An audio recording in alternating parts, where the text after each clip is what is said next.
Thank you so much, Representative Buckmeyer. It's a great pleasure to be here today, and I appreciate that very kind introduction. It's good to see so many of you getting up early on a Saturday morning.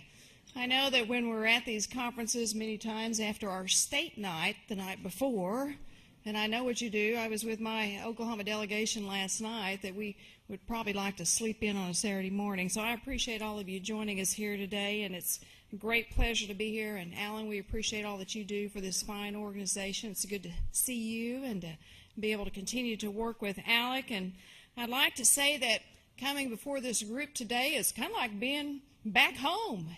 It's back to where I originally had my good conservative roots with ALEC and spending time with friends, and I've had the opportunity to continue my friendship over the many years with many of our representatives and senators and see them in different offices. In fact, I understand that there's quite an alumni club. In fact, ALEC and I have been talking about how we can encourage more of an true alumni association of ALEC former members, and that we have around 86 or so members in Congress right now who have been former ALEC members. And so there you go. If you want to know what you need to do next, you can become a congresswoman, a senator, or even a lieutenant governor, maybe governor, president, whatever it might be.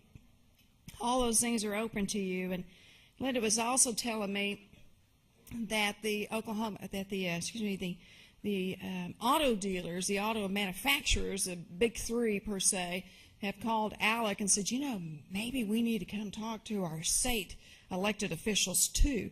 They get it. Even they know. Not only do you need to go to Congress and talk before Congress about issues impacting their industry, but they're even reaching out to members of ALEC, which I think speaks very well of you and the work that you do. And even to this day, as I think about policy on the national level, I'll frequently tell my staff, go to ALEC and look at their website and look at the model legislation, whether it's on the Small Business Committee or whether it's on transportation issues or health care, whatever it might be, because I still find that great legislation is developed within these groups of people, both in the private sector and the public sector, who come to the ALEC meetings. So thank you all for all that you do with this group. It's exciting.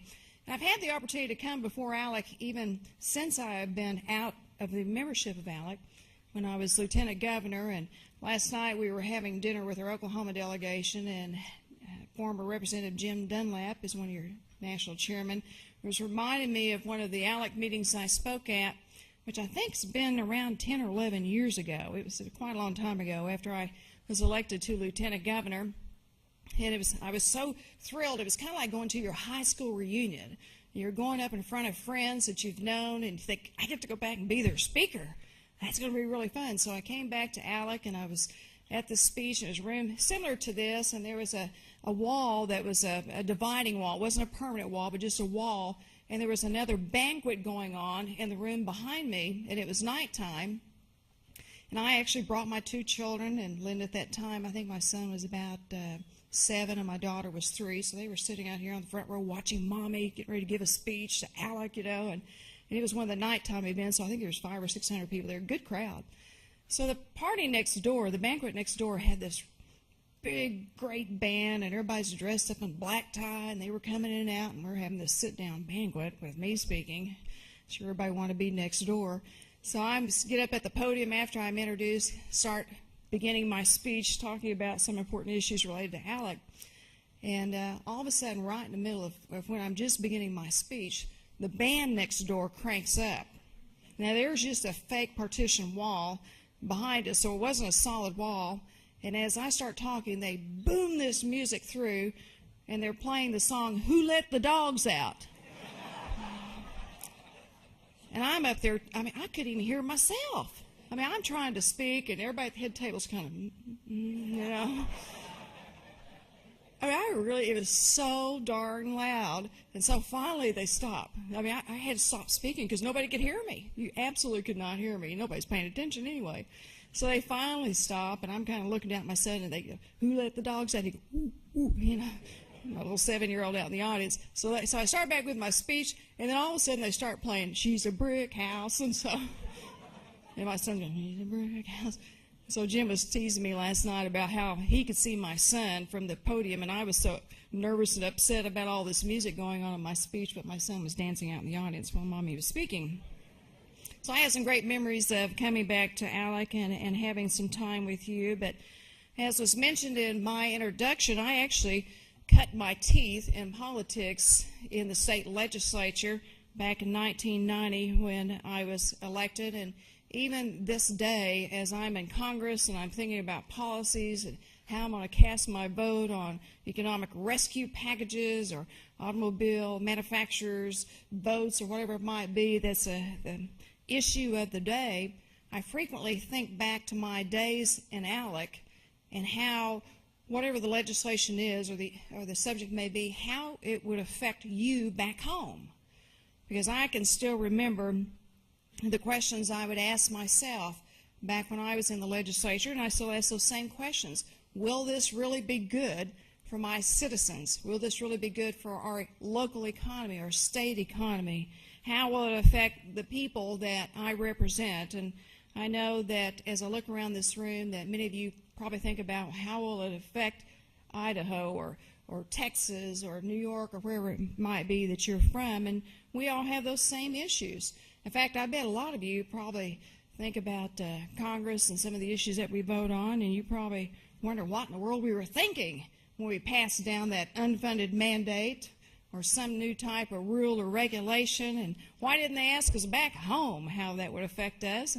And some of you probably think like I do, what in the world were they thinking when they didn't do that right, when they had some type of legislation that we have maybe made the wrong decision, maybe it was dealing with something like EPA regulations or No Child Left Behind and unfunded mandates. There's so many things that Congress deals with that might even be better left to the states to deal with. So I know from experience as a legislator and as a lieutenant governor of my executive branch that public policy really begins where the people are closest to the people, the elected officials, and that is you as state legislators and also our senators. But what really makes our nation great in its democracy is that our states are the laboratories for innovative ideas and ways to solve problems. And we do, even on the federal level, look back to our states for those ideas that are usually born in the first place that may end up in Congress. I can still remember that, if I remember right, Jim, that Oklahoma was one of the first states in the nation many years ago to ban the sale of pseudoephedrine over the counter because we found that it was being used to manufacture drugs.